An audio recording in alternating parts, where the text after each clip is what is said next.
Bueno, que lo disfruten. Gracias. Hola, bueno, buenas tardes a todas. Bueno, esta es una charla que estamos realizando en el marco, ¿no es cierto?, como bien decía Juanjo, de una serie de actividades que el Plenario de Trabajadoras viene realizando en todo el país, tanto en las facultades como en distintos barrios y con las agrupaciones, digamos, el movimiento de las mujeres trabajadoras, ¿no?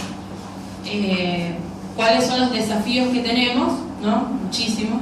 En un momento en que este 8 de marzo se va a dar en un contexto de una crisis política muy fuerte, a partir de lo que ha sido, ¿no es cierto?, el crimen de Estado, que del fiscal mismo, nosotros lo caracterizamos como un crimen de Estado, y se ha abierto, ¿no es cierto?, una especie de polarización, digamos. Tenemos por un lado lo que es el gobierno, el oficialismo, y por otro lado lo que ha sido la marcha del 18F, ¿no es cierto?, que instaló a mucha gente en la calle, y nosotros caracterizamos que tiene que ver con una falsa polarización.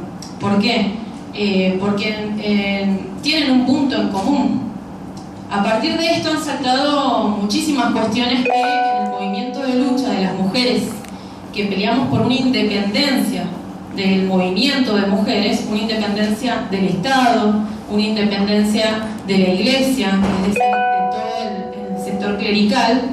En esta crisis abierta, este 8 de marzo tiene un desafío muy importante para nosotros, que es marcar la independencia de nuestros reclamos, de nuestras reivindicaciones como sector, como género, frente a esta falsa polarización que se está intentando establecer. Tiene que ver con que este crimen, digamos, esta muerte del fiscal Nisman, ha desnudado para quién funcionan los servicios de inteligencia. Fiscal Nisman, el fiscal Estiuso, que era el antiguo jefe de lo que era el servicio de inteligencia, antes estaba con tenía el guiño del oficialismo, de pronto deja de ser parte de esto, y a partir de toda esta crisis abierta aparecen las denuncias. Yo no sé si conocen, Lorena Martins es la hija del segundo jefe de la ex CIDE, porque ya se disolvió, que era Martins, era el segundo de Estiuso, y la propia hija lo denunció por ser partícipe y armador de las redes de prostitución en la provincia de Buenos Aires, y lo denuncia de estar vinculado a las redes de trata. Esa denuncia, que tiene sus buenos años en la justicia, está demorada por la misma justicia que, por un lado, marcha el 18F y por otro lado defiende al gobierno. En estos momentos tenemos, en este caso nosotros convocamos a la movilización desde el Plenario de Trabajadoras, desde el Frente de Izquierda, convocamos a la contramarcha que se hace el 7 de marzo, este sábado, en la Vendimia, que es una movilización, digamos que es una instancia de reclamo, de poner los reclamos en la calle de los sectores, digamos, que defienden lo que son los recursos naturales, es decir, ante una fiesta de la Vendimia, en donde los que festejan son, digamos, los dueños de las bodegas, es decir, quienes manejan el negocio de la vid, nosotros queremos llevar los reclamos de los trabajadores del campo, de las mujeres del campo, que son los sectores más postergados, y una serie de reclamos que tienen que ver con el trabajo, con el salario. Previo al 8 de marzo, instalar justamente nuestros reclamos. Creemos que este 8 de marzo las mujeres tenemos que salir a pedir la reapertura de los archivos de los servicios de inteligencia. Tenemos que ir a decir fuera Milani. ¿Y esto por qué? ¿Quién es Milani? Si no saben, es el jefe del ejército que ha designado el gobierno de Cristina y tiene causas, está imputado por delitos de lesa humanidad. Se dice una contradicción brutal. Un gobierno que llevó adelante, ¿no es cierto?, una lucha, digamos, Néstor bajando el cuadro de Videla, después tenemos a tantos años a un jefe del ejército, ¿no es cierto?, imputado por causas de lesa humanidad. Entonces, en esto, el desafío que tenemos es desentrañar la ligazón que tienen los aparatos del Estado, es decir, los servicios de inteligencia, que tanto en la democracia como en la dictadura y bajo los distintos regímenes, los distintos partidos que han gobernado la democracia, se han mantenido intactos. Hay casos muy resonantes. El caso de Paulina Lemos, en Tucumán, una chica que fue asesinada en una fiesta de los hijos del poder y en donde Alberto Lemos, que es el padre, el cual ha encabezado numerosas movilizaciones a nivel nacional, está planteando de que para su investigación los archivos de los servicios de inteligencia nunca se abrieron. Después hay otros casos concretos, como es el caso de Marita Verón. Lo conocemos muy bien, ha salido una novela, estuvo una movilización a nivel nacional. A partir de eso se reformó lo que es la ley de trata, es decir, de lucha contra lo que son las redes de trata, que al principio tuvo una resistencia en los sectores del oficialismo y luego de lo que fue el fallo vergonzoso de la justicia por el caso de Marita Verón, se reformuló y tenemos una nueva ley de trata. Nosotros caracterizamos que las condiciones de vida de la mujer en estos momentos están empeorando cada vez más a raíz de lo que es la descomposición social que tenemos de este régimen. ¿Sí? El aumento de la desocupación siempre golpea mucho más fuerte a la mujer trabajadora, porque como mujeres siempre hemos tenido una explotación o una desigualdad mayor a lo que es la clase trabajadora, lo que son los hombres. Entonces, en eso hemos tenido distintas campañas, como ha sido la ley de blanqueamiento de las empleadas domésticas. 1.300.000 trabajadoras de empleadas domésticas, solamente se ha podido blanquear el 10% de esa situación. Y ustedes, bueno, acá estudian, ¿no es cierto?, para ser docentes. Me gustaría también abrir un poco el debate sobre lo que es el tema de la ley de educación sexual integral, una ley que tiene muchas limitaciones en el sentido de que no es que se establece una educación sexual obligatoria.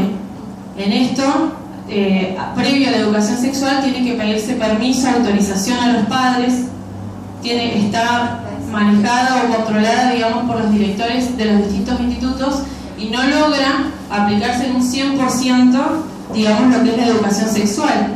En esto, muchos sectores de las mujeres, del movimiento de mujeres, luchan por lo que es la independencia de los sectores también clericales de lo que es la educación. Planteamos, ¿no es cierto?, una educación laica, pública y gratuita. En esto se sigue manteniendo en la formulación de las leyes, en la elaboración de las leyes, una participación clave de lo que es principalmente lo que es la Iglesia Católica, incluso en discriminación con otros credos religiosos. Hace muy poco hubo una reforma de lo que fue el Código Civil y Comercial y establece justamente darle la categoría de persona jurídica a lo que es la Iglesia Católica, asimilándola incluso al mismo nivel de Estado, lo cual, lejos de una independencia, sobre todo económica, plantea un sostenimiento aún mayor, de una dependencia incluso aún mayor económicamente con estos sectores. Entonces, bueno, nosotros tenemos una serie de materiales que hemos traído para aportar, digamos, al debate, para aportar a todo esto que estamos planteando. Esta es nuestra prensa. Acá viene justamente con una edición especial por el Día de la Mujer Trabajadora. Justamente la nota central dice: por Paulina, por Marita Verón, por Lara, por todas. Justamente es esto que les comentaba, son casos concretos en donde se ven vinculados a raíz de crímenes de mujeres o desaparición de mujeres, el entrelazamiento que hay entre la justicia, la policía y los gobiernos de turno, que no logran desarmar todo este armado de los servicios de inteligencia que actúan como si nada. Como les digo, el segundo jefe de los servicios de inteligencia está acusado por la propia hija por ser el que maneja las redes de trata en la provincia de Buenos Aires. Es brutal. Esto es brutal. El 18F no denunció eso. No dice absolutamente nada. Lejos de aclarar, incluso confunden porque dejan en silencio muchísimos aspectos de la justicia que tanto la oposición como el oficialismo han sostenido bajo su gobierno. Entonces nosotros creemos que una independencia del movimiento de mujeres con la movilización, con la organización en los lugares de trabajo, en los lugares de estudio, en las escuelas, que es fundamental, en los barrios, en las escuelas secundarias para el movimiento estudiantil, etc. Es importante que nosotros, las mujeres, en esta crisis abierta, discutamos nuestros problemas. Es decir, que no nos marquen la agenda de la discusión con que si estamos con el gobierno o si estamos lado del 18F. Las mujeres tenemos derechos muy postergados y tienen que ver principalmente con lo que es la vida de la mujer.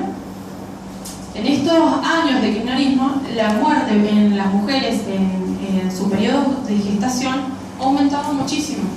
Y tiene que ver, la principal causa de muerte materna en la Argentina tiene que ver con el aborto clandestino. En esto es un debate que hay que abrir y hay que lucharlo y hay que pensarlo no en función de una misma, sino en función de un problema social, de la falta, digamos, de educación sexual, de la falta del acceso a la salud pública y además de la falta de lo que es el trabajo en blanco. Es decir, cuántas mujeres, ¿no es cierto?, la mayor parte de las mujeres que trabajan en lo que es la industria textil, el 8 de marzo justamente se conmemora el Día Internacional de la Mujer Trabajadora, a partir de lo que fue una gran lucha de las mujeres de una fábrica textil en Chicago, en Nueva York, peleando por las 6 horas y peleando por los derechos laborales y por la guardería. Digo, son consignas que hoy, en el 2015, todavía se están peleando. Por ejemplo, el derecho a la guardería es una defensa del derecho a la maternidad. Yo soy empleada judicial. La mayoría de las empleadas judiciales somos mujeres. No tenemos guardería. No hay guardería. La docencia tiene guarderías. Las universidades públicas, los terciarios, ¿tienen guarderías? Tampoco tienen guardería. Bueno, entonces ahí tenemos, ¿no es cierto?, una falta de protección de lo que es el derecho a la maternidad. Uno dice, en defensa de la vida. Bueno, defendamos la vida. Trabajo en blanco, derecho a la maternidad, guarderías en los lugares públicos. Nosotros tenemos una provincia en donde últimamente, en estas 2 semanas, han salido casos públicos de lo que es la violencia de género. Hace muy poco, la pareja del intendente de Santa Rosa, Bárbara Dolcemaine, lo denunció por golpes. El intendente del departamento de Santa Rosa. Hacía 5 años que la tenía como trabajadora contratada en el municipio, cobrando, arrancó con creo que 800 pesos y actualmente estaba cobrando 2.500, que es más o menos lo que cobra la planta de trabajadores municipales. Sometió todo tipo de violencia sobre esta mujer.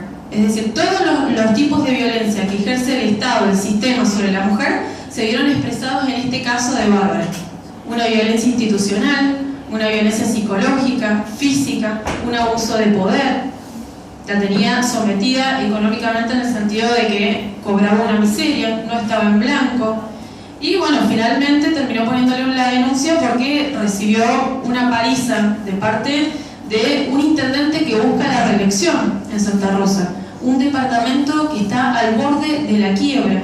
Ahí hablando con trabajadores de la zona rural, como todos conocen el conflicto de la crisis que hay en el campo, hablando con los municipales el lunes se movilizaron porque tienen salarios de miseria, no están blanqueados. Y las guarderías municipales, ella justamente nos contaba que la hermana trabajó un tiempo en las guarderías municipales, las empleadas de la guardería juntaban plata entre ellas para poder comprarle la merienda a los niños que asistían a esa guardería pública. Incluso compañeras nuestras que se han quedado embarazadas han sido despedidas, es decir, no les renuevan el contrato, porque en esto tenemos toda una legislación laboral que contempla lo que es la tercerización laboral, lo que son los contratos basura, digamos el monotributo. Todos somos monotributistas, muchos conocerán que el primer trabajo que tienen le dicen vas a tener aporte, vas a estar en blanco y te meten en la figura del monotributo. Eso en la última reforma del Código Civil y Comercial ha ido mucho más a fondo y se ha avalado completamente al punto que la Asociación de Abogados Laboralistas lo denuncian porque es un ataque brutal contra la clase trabajadora. En eso, las mujeres, les vuelvo a repetir, tenemos una lucha implacable por nuestros derechos, por el blanqueamiento, por los derechos a la maternidad, por el derecho a la guardería. Entonces, bueno, este caso, volviendo a al caso de Santa Rosa, hasta el gobernador se ha pronunciado sobre esto.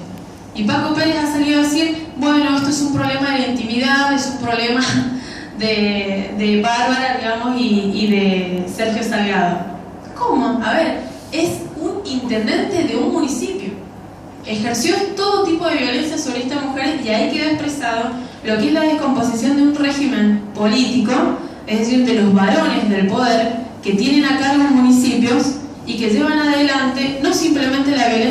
física contra su pareja, sino una violencia laboral contra su propia pareja y contra sus compañeras de trabajo, mujeres, municipales, contratadas, tercerizadas.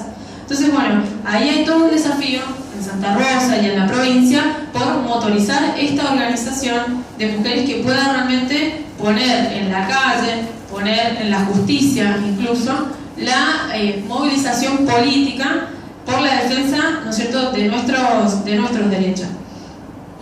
Es en ese sentido que nosotros convocamos a todas a movilizarse este 7 de marzo en la contramarcha del Carrusel, junto con las otras organizaciones, a plantear estas cuestiones. Y acá en la facultad, concretamente, nosotros, como lo estamos planteando en todos los lugares donde damos charlas y justamente en las agrupaciones y en los sindicatos, el apoyo a los proyectos que hemos presentado en la legislatura provincial que tienen que ver con establecer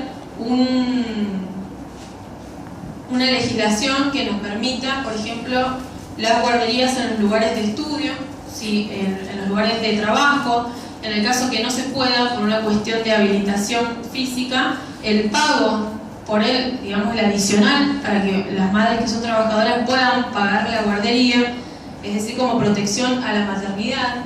El tema de uno de los proyectos concretos tiene que ver cómo abordamos la violencia de género. Y en esto nosotros, digamos, desde una propuesta en lo que es la legislatura para motorizar ante las innumerables denuncias y casos de muertes por violencia de género, hemos planteado la creación de fiscalías especiales, específicas, que atiendan el caso de violencia de género, que sean por departamento. Actualmente Mendoza tiene 2 refugios hogares públicos nada más para recibir a las mujeres que son maltratadas. Obviamente es insuficiente. Hay uno en Guaymallén, por ejemplo, que atiende solamente de noche. Que atiende solamente de día y en la noche no atiende. Entonces uno dice, en la noche es cuando mayor exposición la mujer tiene a la violencia, porque es cuando llega de todo un día de trabajo el esposo, la pareja, ella también, y es cuando generalmente se producen y se desencadenan todos los conflictos, a la noche, los fines de semana. Tenemos una estructura judicial y policial que no aborda eso. Nosotros justamente estamos organizando a los trabajadores y trabajadoras de las oficinas fiscales, que son los que atienden todo tipo de denuncia y que son empleados, igual que yo, que no tienen una capacitación concreta en lo que es atender casos de abuso, violaciones, violencia física, desaparición, las denuncias por desaparición de niñas, de mujeres. Son judiciales que no tienen una capacitación, y en eso tampoco hay un accionar interdisciplinario. Entonces, bueno, en un punto nuestros proyectos que están acá a disposición para los que quieran acercarse después y verlos. Después vamos a instalar una campaña de juntar firmas, de ver cómo acá en este instituto se pueden sacar adelante demandas o reivindicaciones concretas que tengan que ver con, ustedes después lo dirán, qué es lo que más les interesa que se pueda avanzar en lograr en este lugar, para poder instalar una campaña pública en toda la provincia. Es decir, en estos momentos tenemos un gobernador que dice, no, el problema de violencia tiene que quedar en la intimidad, en la pareja. Para nosotros es un problema social, es un problema institucional. Creemos que la violencia justamente viene desde arriba, se desencadena desde el propio Estado, con toda una estructura que garantiza que en el último eslabón, digamos, de esa cadena, la mujer termine siendo golpeada, termine siendo asesinada o termine siendo desaparecida como víctima de las redes de trata, que, como les decía al principio, están amparadas desde el propio aparato del Estado, desde los propios servicios de inteligencia. Entonces, por eso para nosotros es clave que cada 8 de marzo no sea simplemente conmemorativo de lo que fue esa lucha de las textiles de Chicago, sino que sea una actualización de las demandas del movimiento de mujeres en el contexto político actual. Es decir, ahora se están peleando, despedazando por los servicios de inteligencia, pero nadie los toca. En realidad hay una disputa de los distintos bloques por ver quién lo maneja. Y el nuevo proyecto que se ha enviado al Congreso, de parte del Ejecutivo para modificar esto, le da el mando a lo que es al jefe del ejército, Milani, en la lucha contra el narcotráfico. Entonces, quiere decir el ejército dentro de los barrios, luchando contra el narcotráfico, al estilo de lo que son las favelas, digamos, en Brasil. Toda esa descomposición social en donde más se acentúa es en la juventud y es en la mujer. Es en la mujer en todas sus edades. Entonces, bueno, abrimos el debate en esto, llamamos a la participación en esta movilización y, bueno, un poco conocer cuál es la situación acá, cuáles son las preocupaciones. Así que, bueno, abrimos una lista de oradores que quiera anotarse y plantear lo que le interesa. Bueno, abrimos el debate.